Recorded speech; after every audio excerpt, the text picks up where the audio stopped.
The cold morning sunlight seeped through the floor-to-ceiling windows of my penthouse, scattering across the minimalist furniture like shards of glass. Everything gleamed: polished wood, marble countertops, and the faintest hint of lavender from the scented candles I rarely needed. I stared out at the city's skyline, letting the hum of traffic below drown out the memory that had haunted me for years. Sophie. Her name alone made my chest tighten. The memory of her icy glare and the words she spat like venom. "You're filthy, Ethan. I can't touch you." I had been 28, naive, and desperately in love. She was the pinnacle of perfection, a woman whose beauty and elegance could stop a room, yet she had torn me apart with a single sentence. I recalled the night I found out she'd cheated.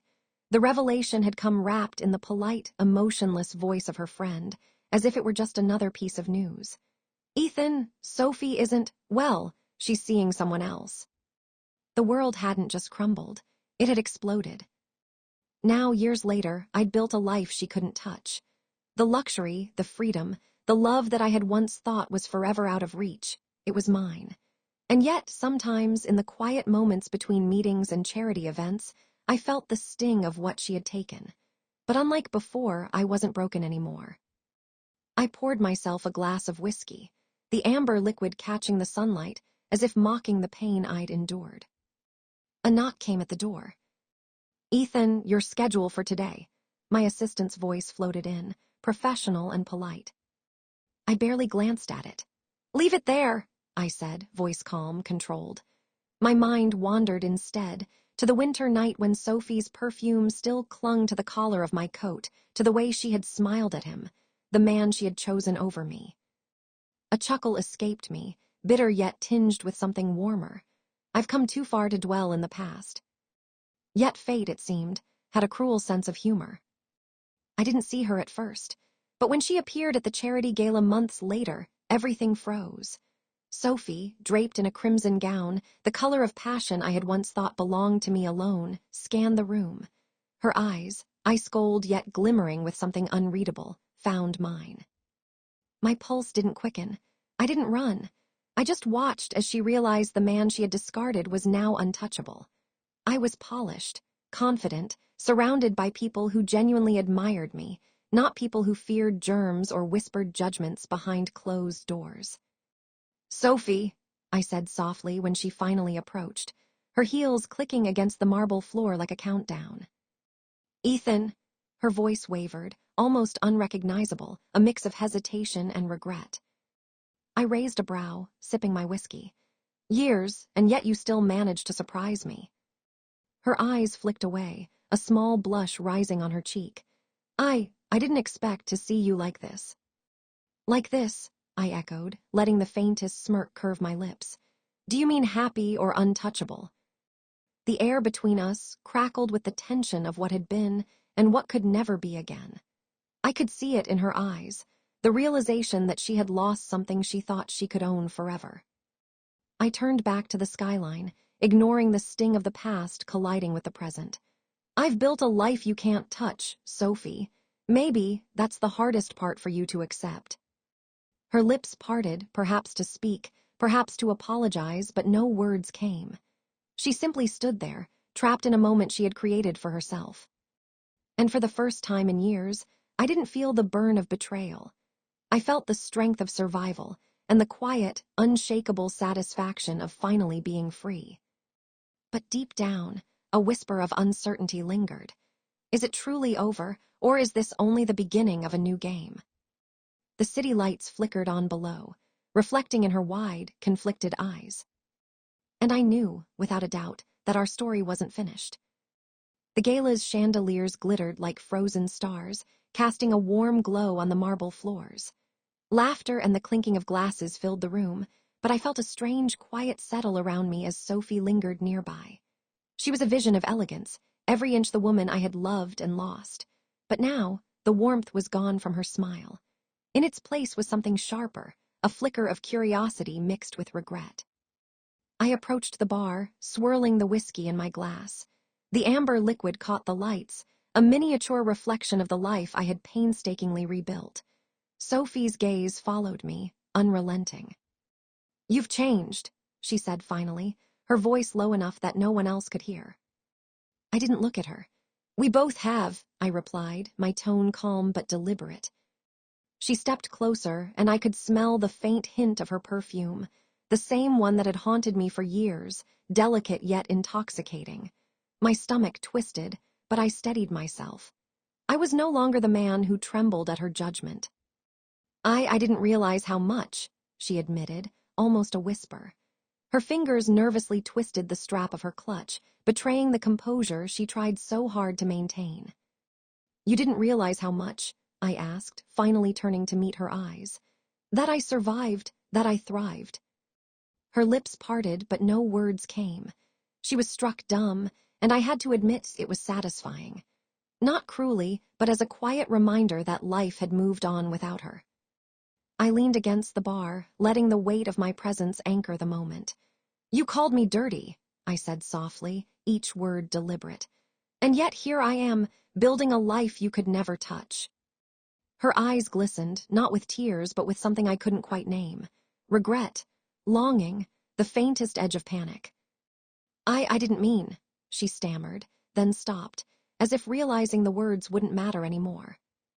I took a slow sip of my whiskey, savoring the taste of control. You didn't mean to betray me, Sophie, or you didn't care. She flinched. I was afraid, she whispered, almost ashamed. I thought you'd never understand me, Ethan. I thought I had to protect myself.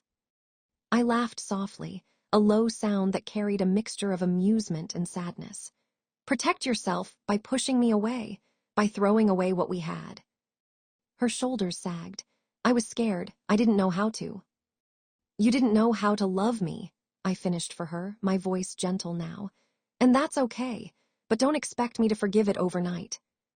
The moment stretched between us, filled with the hum of the gala around our bubble of tension.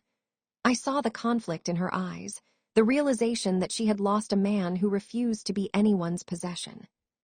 Ethan, she tried again, her voice barely audible. I shook my head, cutting her off softly. Sophie, life doesn't give second chances just because someone regrets their mistakes. You had your chance. Her fingers trembled slightly as she reached out, hesitant, unsure.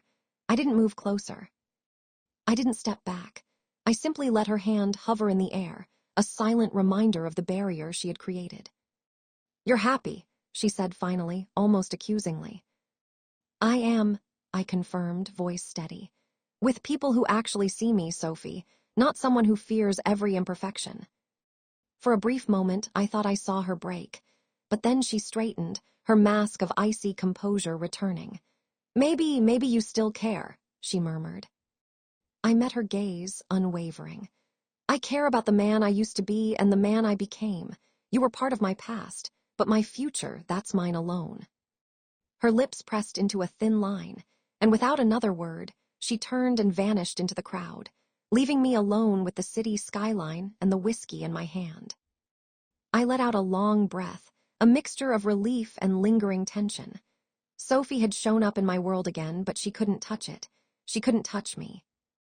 And yet, deep down, a small part of me wondered if this was truly the end, or the beginning of a game far more dangerous than I could imagine. The morning sunlight spilled through the office windows, cutting across the polished oak desk where I sat, reviewing contracts. The city hummed below, oblivious to the storm of memories and tensions swirling inside me. A soft ping interrupted my focus. An email. Subject, a meeting you can't. From Sophie. I froze. Her name on my screen made my chest tighten, and for a moment I considered ignoring it. But curiosity gnawed at me. Slowly, I opened the message. Ethan, I know I have no right to ask this, but can we meet? Just once, I need to speak. I stared at the words, my fingers hovering over the keyboard. She was careful, polite, almost desperate, but never pleading. That was Sophie, always controlled, even when broken. I typed back, one meeting, no promises. The cafe was quiet, tucked away in a corner of the city like a secret. Soft jazz filled the air, mingling with the rich aroma of roasted coffee beans. Sophie arrived precisely on time, as if the world still revolved around her clock. She wore a sleek gray coat over a tailored dress, her hair perfectly styled, yet there was something different, something softer around her eyes, a vulnerability I hadn't seen in years. She approached slowly, her heels clicking against the wooden floor. "Ethan," she said, voice low, careful. I gestured to the chair opposite me. "Sophie." She sat, smoothing the edge of her coat over her lap, avoiding eye contact at first. I've thought about us every day. I know I hurt you, I know I betrayed you, and I can't take that back." I studied her carefully, letting her words sink in. "You want forgiveness," I said, voice neutral, "or a second chance." Her lips trembled, but she met my gaze. Maybe both, but I'm not asking for anything you're not willing to give. I need to tell you the truth." I leaned back, folding my arms, letting the weight of my presence press against the fragile air between us. "Go on." She took a deep breath, her fingers fiddling with the edge of her cup. "I was scared, Ethan. I've always been controlled by fear. Fear of imperfections, fear of germs, fear of losing control. And in that fear, I pushed away the one person who loved me unconditionally, you." I kept my expression steady, but a flicker of something, pity, perhaps, or the faintest echo of longing, stirred in my chest. "So, you cheated because you were afraid." Her eyes shimmered with unshed tears. "No, I made the wrong choice. I chose comfort over love, a familiar lie over the risk of truth, and I hate myself for it every day." The cafe seemed to shrink around us, the murmur of other patrons fading into nothing. I could see the sincerity in her gaze, the unspoken plea. Yet the memory of the icy words, the betrayal, the years of pain, they pressed against me like a weight. "You've changed, Ethan," she whispered almost to herself. "I see it, you're untouchable now." I sipped my coffee, letting the warmth settle in my hands. "I've built a life I won't let anyone destroy, and you're a reminder of why I had to." Her lips pressed together, and for a long moment, we simply stared at each other, two people bound by a shared past, yet divided by choices that could never be undone. "I know I don't deserve you," she said finally, voice barely audible. "But I want to try, even if it's only to show you that I can be different." I leaned back in my chair, studying her with a careful detachment I had perfected over the years. "Sophie, some doors once closed are not meant to reopen, but I'll listen. I'll hear you out. That's all I can promise." Her hand twitched, almost reaching across the table, but she stopped herself. I noticed the restraint, and understood that beneath her ice, the fire of desire and regret still burned. The quiet hum of the cafe filled the pause between us, carrying a tension that felt like the calm before a storm. And deep down, I knew this meeting was only the first move in a game that neither of us could walk away from untouched. The city lights glimmered through my office windows, reflecting in the glass like shards of gold. I leaned back in my chair, the weight of the day pressing on my shoulders, yet my mind refused to rest. Sophie. She hadn't stopped. Subtle messages at first, texts that were carefully measured, almost innocent. "Saw something that reminded me of you today." Then calls, brief and polite, just enough to stir curiosity without forcing a response. And now she had begun showing up, unexpectedly, in places I frequented. A gallery opening, a charity event, even the little bookshop where I liked to hide from the world. Each time, she approached with the same careful grace, a mask of composure hiding the fire I knew lurked beneath. And each time I felt it, the pull of what once was, the dangerous allure of the woman I had loved and lost. That evening, I found myself at an art exhibition, a sleek modern space with walls adorned in abstract colors that seemed to shift with the movement of light. I was evaluating a piece when I sensed her presence. "Sophie," I said, voice low, though she had heard it already. She turned, her dark eyes catching the gallery lights, shimmering with something between longing and defiance. "Ethan," she replied, a small smile tugging at her lips. "I didn't expect to see you here." "You seem to be everywhere I go these days," I said, carefully neutral. "I'm trying to be where you are," she admitted, almost whispering. "I want to see you, even if you don't want me to." Her words were dangerous, soft yet potent. My chest tightened, and for the first time in years I felt the old ache stir, the one that had driven me to rebuild, to become untouchable. "You've built walls, Ethan," she said, stepping closer, her perfume a subtle whisper of the past. "But even walls have cracks, and I see yours." I laughed softly, bitter yet warm. "And you think you can slip through those cracks, after all you've done?" Her gaze dropped for a moment, then lifted with determination. "I don't expect forgiveness, not yet, but I want a chance. One chance to show you I'm not the woman I was." The gallery lights reflected off her eyes, making them look like molten glass. She was beautiful, dangerous, and utterly familiar. Yet I remained still, a careful observer of her subtle advances. "You've grown," she whispered, almost too softly for me to hear. "Stronger, untouchable, but does it scare you, that I might still care?" I met her gaze steadily. "You think caring changes what's been done. You think it erases betrayal." Her lips trembled as she looked away. "I don't know, but I have to try, even if it kills me to see you with someone else, even if it's too late." Her hand brushed against the edge of a sculpture, deliberate and cautious, as if testing boundaries. I didn't reach out, didn't pull back. I simply watched, letting her reveal the fire beneath the ice. "I don't know if you can trust me," she admitted, voice barely audible. "I don't know if I can even trust myself, but I can't stop trying." I leaned against the wall, letting her words hang in the air. She was risking everything, the fragile control she always clung to, the polished perfection she demanded of herself. And yet, for all her effort, I wasn't ready to surrender. "Your fire scares me, Sophie," I said finally, my voice low and steady. "Not because I'm afraid of you, but because I remember what it felt like to lose myself in it, and I won't go back." She smiled faintly, bittersweet, and I realized then that she understood. She could chase me, tempt me, even wound me with her words and presence, but the man I had become wasn't hers to take. Not yet. And maybe not ever. Rain pelted the city streets, turning the neon lights into rivers of molten color. I stood on the balcony of my penthouse, the wind whipping through my coat, and let the storm mirror the turmoil inside me. Sophie's voice still lingered in my mind, her words from our last encounter twisting like smoke. "I can't stop trying."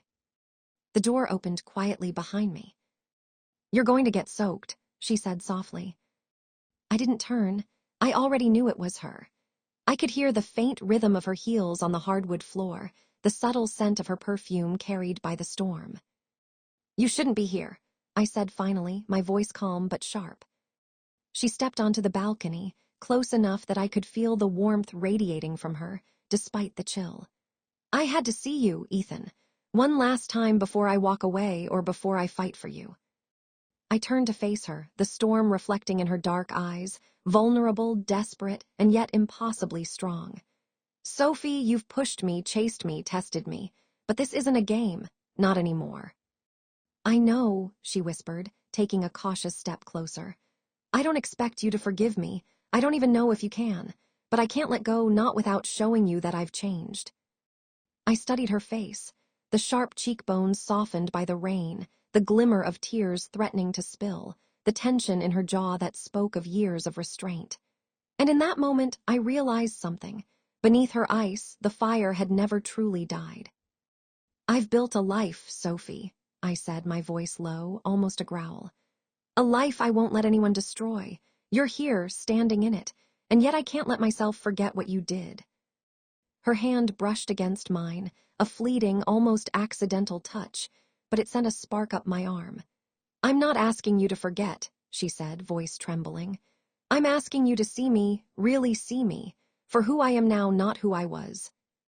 The storm raged around us, wind and rain lashing against the balcony, but the world seemed to shrink to just the two of us.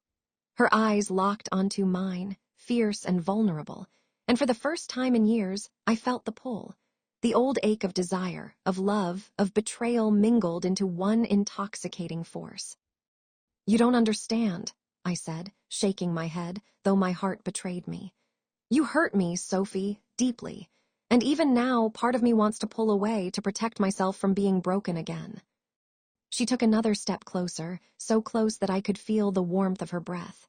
"I don't want to hurt you. I want to help you heal with me. I'll wait. I'll prove it, if you let me."